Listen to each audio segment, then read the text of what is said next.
Hello friends, PYQ series में आज मैं जून 2015 के क्वेश्चंस UGC नेट पेपर 1 का लेकर आई हूँ। पहला क्वेश्चन है, which one of the following represent 1 billion characters. इसमें है option terabyte, kilobyte, megabyte and gigabyte.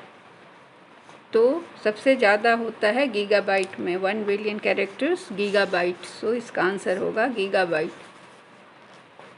अगला है, the university grants commission UGC जिसको कहते हैं was established with which of the following AIIMS. इसमें से किस एम को लेकर UGC की स्थापना हुई थी।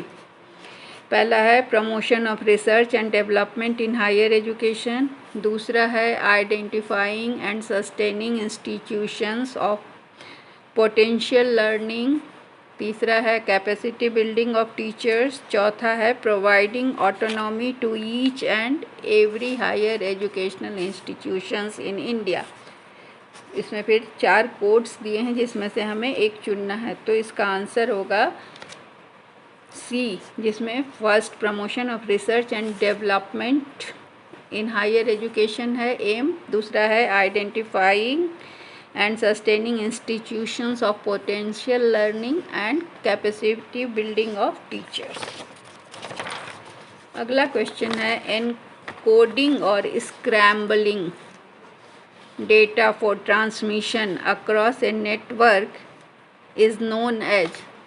एनकोडिंग या स्क्रैम्बलिंग का मतलब होता है कि digital coding technique used in modern data communication. Scrambling में डिजिटल कोडिंग टेक्निक यूज किया जाता है। तो इस data for transmission across network इसको क्या कहते हैं। तो पहला है डिक्रिप्शन, जिसका मतलब होता है कि एनकोडेड टेक्स्ट को फिर कन्वर्ट करके वापस टेक्स्ट में भेजना ताकि कंप्यूटर उसको पढ़ सके। दूसरा है प्रोटेक्शन, जिसमें सेव करना होता है। तीसरा है डिटेक्शन, मतलब खोजना। और चौथा है एन्क्रिप्शन। एन्क्रिप्शन का मतलब होता है कि कंट्रोल वर्ड को प्रोटेक्ट करके ट्रांसमिशन, जब रिसीवर को ट्रांसमिशन किया जा रहा है डेटा को, एनकोडिंग मतलब भेजना, तब जो डेटा को प्रोटेक्ट किया जाता है या स्क्रैम्बल किया जाता है उसे एन्क्रिप्शन कहते हैं। The south Asia university is situated in the city of Kathmandu, Colombo, Dhaka and new Delhi. तो इसका आंसर है new Delhi. Which is an instant messenger that is used for chatting. Chatting के लिए सबसे इंस्टेंट मैसेंजर जिसमें तुरंत बात होती है वो कौन है। गूगल टॉक, अल्टा विस्टा, मैक और माइक्रोसॉफ्ट ऑफिस। तो हम एक एक करके देखते हैं। गूगल टॉक गूगल चैट भी कहलाता है, जो कि तुरंत मैसेजिंग और चैटिंग, वॉइस और टेक्स्ट दोनों के लिए काम आता है। अल्टा विस्टा क्या है, वेब सर्च इंजन है जो कि 1995 में आया था और ये गूगल के सामने नहीं चल पाया और इसे याहू ने खरीद लिया। मैक क्या है, MAC is used to ensure the physical address of computer. MAC computer का फिजिकल एड्रेस बताता है। और माइक्रोसॉफ्ट ऑफिस क्या है, ये बहुत सारा सर्वर का, सॉफ्टवेयर सर्वर का फैमिली है जो कि माइक्रोसॉफ्ट के द्वारा डेवलप किया गया है। तो इसका आंसर है instant messenger that is used for chatting is Google Talk. Which of the following is not an output device? इसमें से कौन सा आउटपुट डिवाइस नहीं है। Keyboard, printer, speaker and monitor.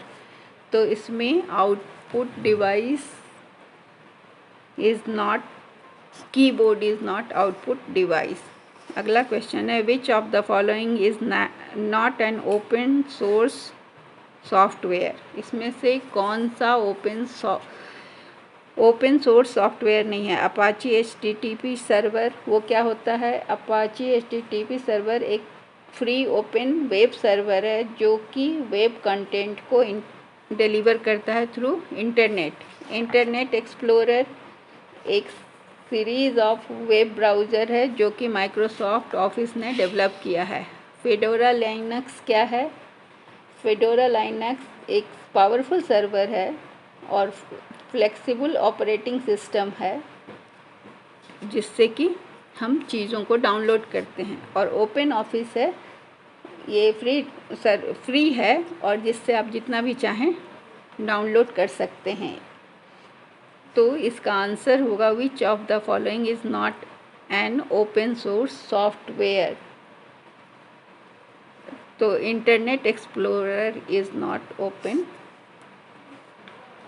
Source software. अगला क्वेश्चन है which of the following is highest level of cognitive ability. ज्ञानात्मक level का हाईएस्ट लेवल क्या हुआ? ज्ञानात्मक योग्यता का evaluating, knowing, understanding and analysing.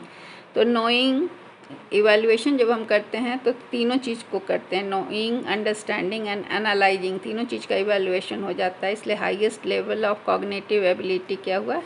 Evaluating. अगला क्वेश्चन है which of the following factors does not impact teaching. इसमें से कौन सा फैक्टर टीचिंग को अफेक्ट नहीं करता है? पहला लर्निंग थ्रू एक्सपीरियंस, दूसरा टीचर्स नॉलेज, तीसरा classroom activities that encourage learning और चौथा है socio economic background of students. तो लर्निंग को सोशियो इकोनॉमिक बैकग्राउंड जो है वो स्टूडेंट का वो नहीं अफेक्ट करता है, क्योंकि हम